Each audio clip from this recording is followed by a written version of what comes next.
Today, Precarious plays Final Fantasy Tactics Advance. I promised I was going to talk about World of Warcraft and MMOs and Final Fantasy XIV, and I'm gonna.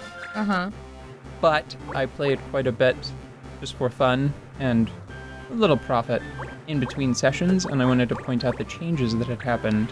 Okay. Just so that way it wouldn't be overwhelming, right? Party update. Yeah, so I got a couple of blue magic abilities. Most significantly, I got Matra Magic.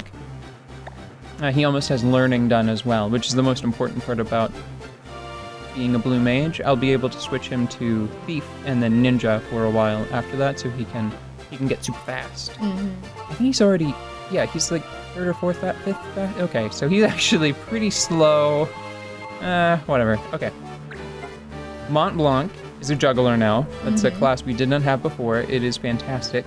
It is a very powerful class, and I'll show you why as we play. Jonah has been working on getting Capture, which is, I think, really the only hunter ability he needs. I may pick up some other ones just to complement whatever his primary job becomes. But Capture is critical. Did I explain Capture before?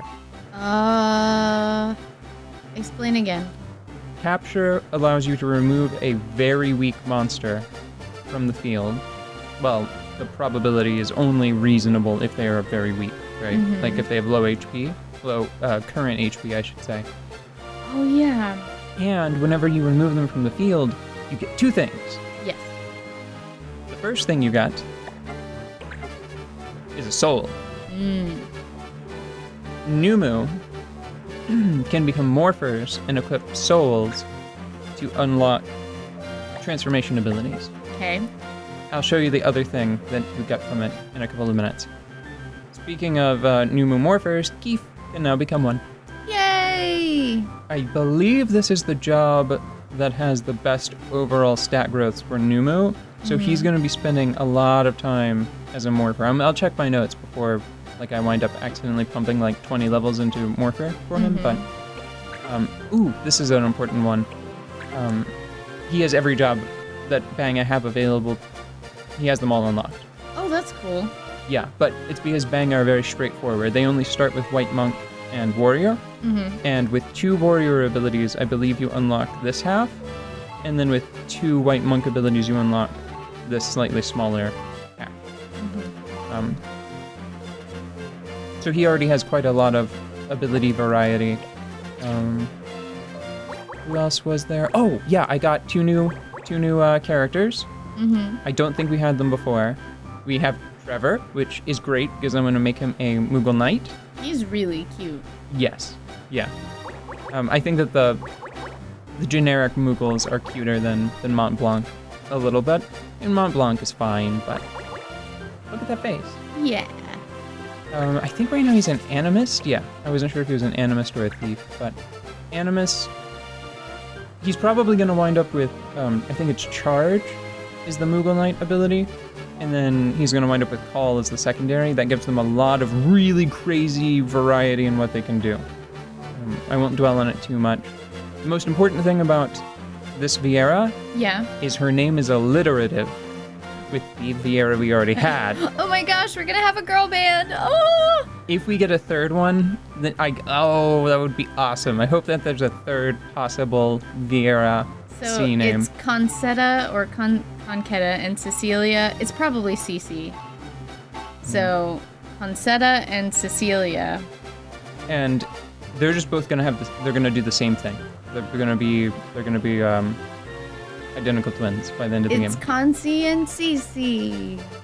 Oh, and here's the most important thing. Overall, just across the group, I did a little bit of grinding. I cheated a bit, but it's an interesting cheat, so I wanna describe it. I don't wanna bring the menu up because I'm worried it'll break the capture. Someone on the internet, whenever people were asking about mithril weapons, they were like, if you're playing on an emulator, right before a battle ends with an enemy clan, if you do like a quick save, like a save state, the rewards are generated as the battle is completed. Oh.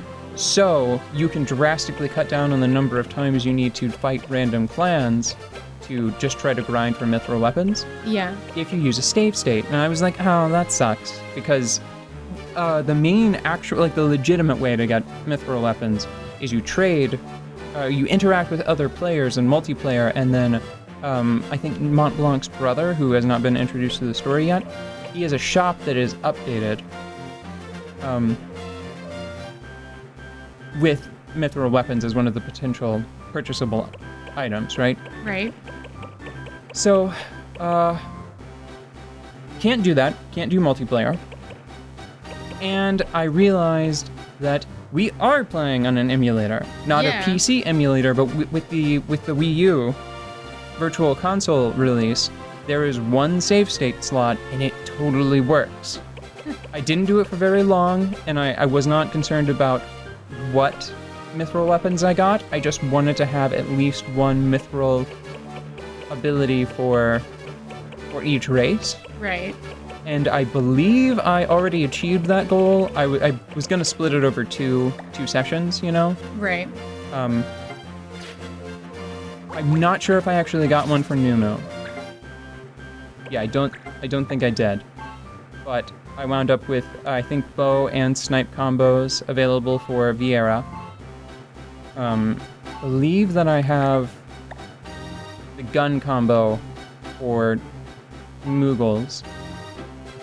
Humans got a lot of variety. Like, they have the fighter combo and the archer combo, I believe, and maybe the hunt combo as well. Mm-hmm. Most importantly, this is one that will stay forever, and it's a little tragic that I only have the one Banga. Banga have like a secret racial thing that they're just the best at, and that's combos. The dragon combo in particular, I believe, is the best one in the game. Because it has like the best balance of stats, but they're all above average for like what it adds to someone else's combo.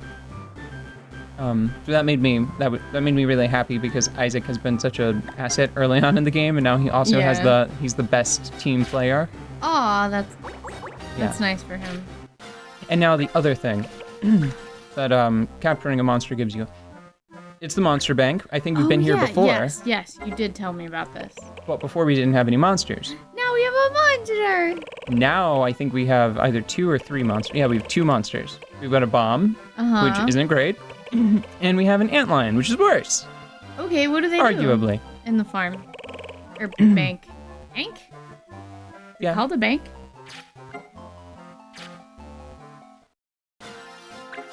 Yes. Okay. Yes, bank. Okay. Monster bank. Okay. They fume. Okay. I'll show you an example of what you're supposed to do.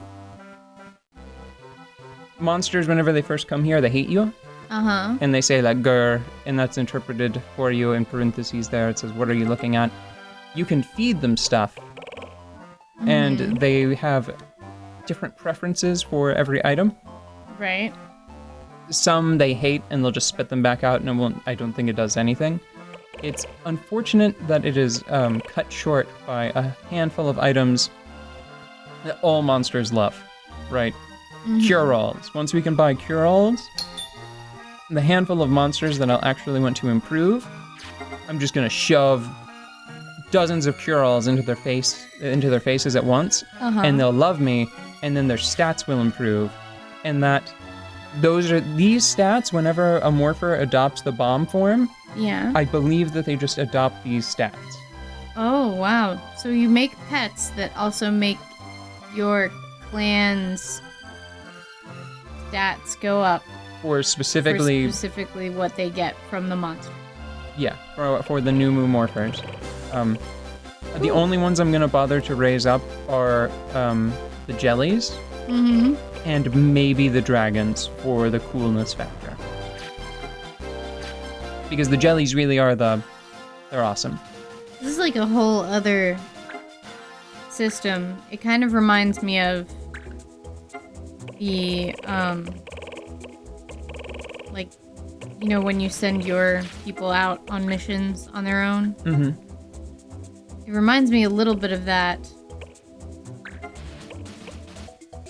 but it's like your friends have pets that go on missions for them? Kind of. Not missions, but they learn things. Unfortunately, I think really it's a money sink. Oh. It's a resource dump because of the fact that cure-alls are not cheap. Like, they're not easily acquired.